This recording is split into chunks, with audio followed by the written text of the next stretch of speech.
I think a lot of addiction really comes from a sense of codependency. So codependency is when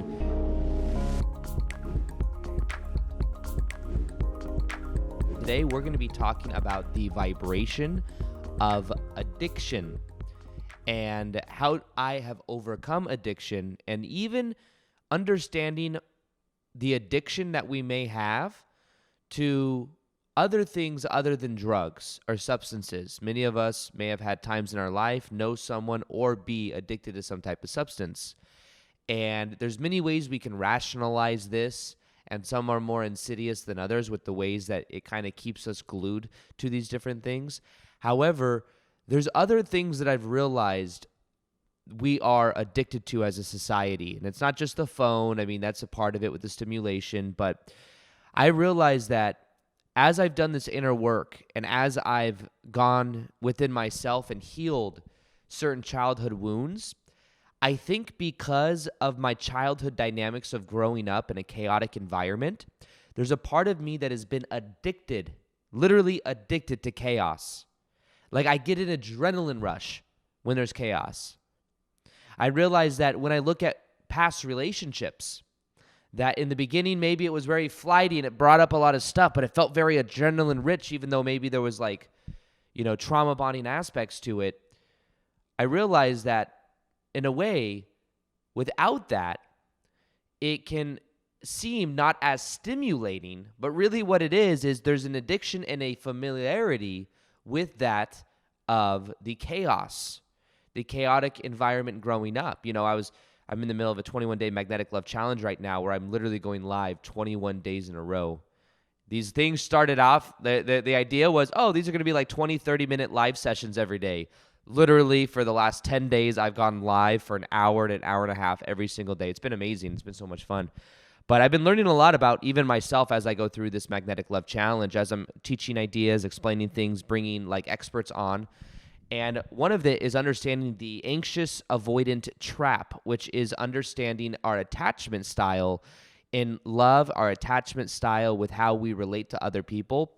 And the attachment style of anxious is that you lean in, you in a way chase, you desire closeness with your partner. And the avoidant style is the avoidant is running away or is afraid of the intimacy and kind of keeps it at bay. So there's this trap where the anxious is chasing the avoidant, then the avoidant turns around, and the anxious sometimes gets a little bit scared. It's an interesting dynamic that is really based on unhealed childhood wounds, but something clicked when I was realizing how addicted some people are to that dynamic, where literally there are people that won't feel a connection if there's somebody that's secure. So the three attachment styles are anxious, avoidant, secure. If somebody's secure, it would almost be boring to somebody that's used to chaos. It would almost be like, that's what I'm realizing. We like familiar. We like things that are familiar. And what is familiar helps us feel comfortable. Even look at the word familiar. Familiar. The word family is almost in the word itself. It's like the root itself. Because family, dynamics that we had growing up, what felt familiar is what we are comfortable with, and we like to recreate the comfortableness over and over again. So a big part of my work this year has been me being aware that even though the chaoticness may feel familiar, it's not necessarily preferred. Awareness really is the first step to this process of transformation. So I become aware that, I'm used to chaoticness in relationship. I'm used to the energy's here, then it's not, then it's like figuring it out. There's a lot of energy that gets drained in the relationship sector in my life of what I'm used to from childhood dynamics. That's where a lot of my attention went because I desired more growing up. But what I'm realizing now is as I become more centered on myself and I've realized that that's an unhealthy addiction, I have allowed myself to open up to something and to dynamics that are much healthier.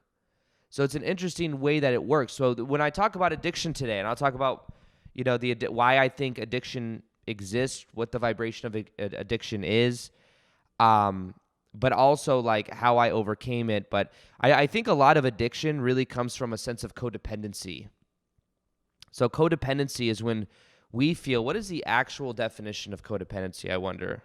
Let me see if I could type this in real quick to see. Codependency is a concept that attempts to characterize imbalanced relationships where one person enables another person's addiction, poor mental health, immaturity, irresponsibility, or underachievement, and or undermines the other person's relationships. Interesting. But typically include high sacrifice, a focus on the other's needs, suppressions of one's own emotions, and attempts to control or fix people's problems. People who self-identify as codependents exhibit low self-esteem, but it is unclear whether this is a cause or the effect of characteristics associated with codependency. Codependency is generally defined as a subclinical, situational, and or episodic behavioral condition similar to that of dependent personality disorder. So what's interesting is it's a way of relating, and it is an addictive thing in of itself. So maybe, when I think there was a part of myself that was definitely codependent in relationships back in the day. And I remember that as I started checking out emotionally in relationships, that was when I started to smoke a lot. That's when I started to escape a lot. And codependency doesn't have to just be relationship. It could be your relationship with a substance. It could be your relationship with alcohol. But a lot of times I think that our codependency is we're literally being dependent on something else to generate a certain state within ourselves. And it could be being dependent on something else because it either helps us numb or escape, or it helps us let go, or it helps to feel that hole, the hole inside of us that maybe feels kind of empty.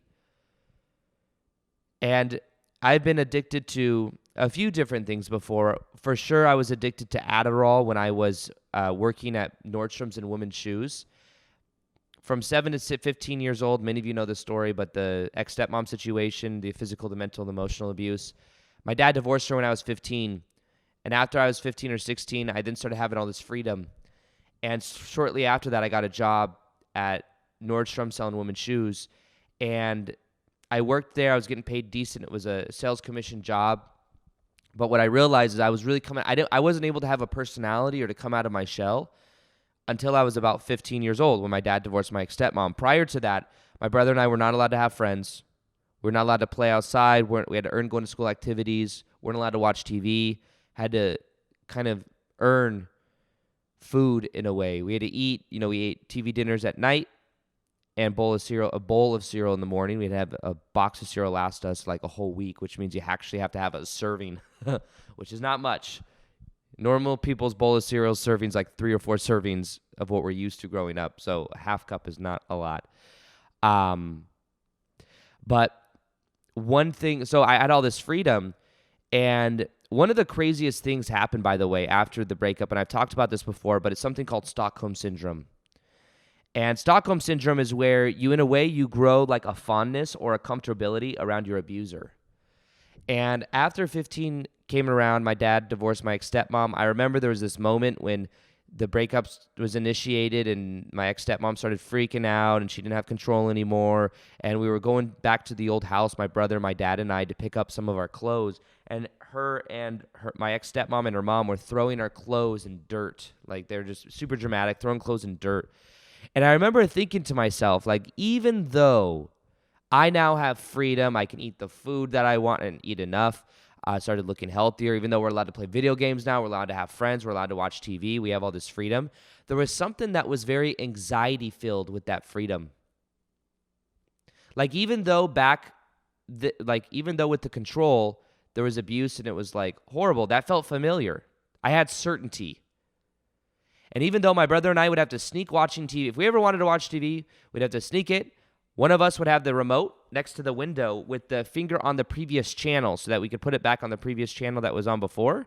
We had to sneak it. And then we would run outside and continue working. So we went from that kind of dynamic to all of a sudden having freedom, and now it was like there was anxiety filled because anything could happen, and that felt kind of scary.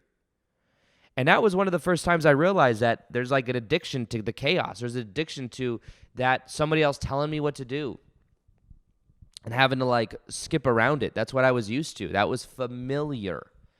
Now, in a way, because I think maybe I was addicted to that familiar chaos, there was, then, of course, I then started coming out of my personality started to come out. As it started to come out, I then got told by people, I had a lot of pent-up energy. So all of a sudden, I have all this energy. And people are like, why do you have so much energy? Shame. That's what ADHD does, I think. ADHD, attention deficit hyperactivity disorder, is like where people have a lot of energy. And one of the things with these disorders is that wires in a level of shame. There's something wrong with me. People would literally say, like, what's wrong with you? What's wrong with you? And I'd be like, well, I have a lot of energy.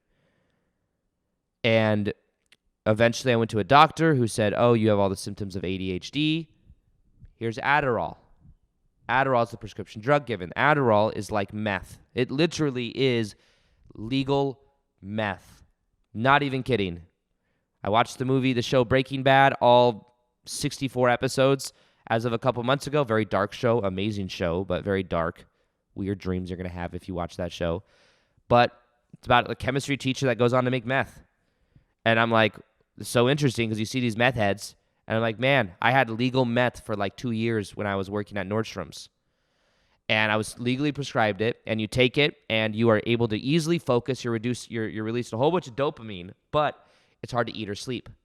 So during the day, I would take Adderall. At nighttime, I'd go home and I would smoke cannabis. Because what are the side effects of cannabis? You can eat and you can sleep. Those are the things it helps with. So I felt very dependent on both of these things. And the codependency was something that I think a lot of people that deal with addiction may deal with some form of codependency. And maybe it's because we couldn't depend on parental dynamics when we were kids, or we couldn't really depend on ourselves, or we felt kind of alone or separated, that we developed this codependency where we tune ourselves to the outside, or we think we have to rely on something else. But for 2 or 3 years, I was smoking weed every single night when I got off work, and I was taking Adderall the time at work. And then after 2 years, I did some research, and I was like, man, I got to find something else. And I found meditation. I started meditating, started observing my thoughts. And what happened is I started to question. First thing, I started meditating and observing my thoughts, and I started to feel this spaciousness inside of myself, and it felt so different. It felt like first couple days, nothing really happened, but third or fourth day, something clicked when I started to observe my thoughts rather than react. I hope you guys enjoyed that little segment from my podcast called the Aaron Doughty Podcast. If you want to listen to the rest of that episode, click the link below. You'll see it on iTunes and Spotify. You can download episodes. It's so easy to listen to. You can do it while you're working out, while you're driving. It's so convenient. And that's where new episodes go live every Tuesday and Thursday. Every single week, I have guests coming on the podcast. I have solo episodes, and we go really deep. This is really a place where I get very personable, and I share more about things I'm thinking of. I share my top book insights, and you can check it out and subscribe below, and you will see it there. So iTunes, Spotify, listen to the rest of the episode below as well, and I hope you guys enjoyed. And as always, I'll see you guys on the next episode. Peace, much love, and namaste.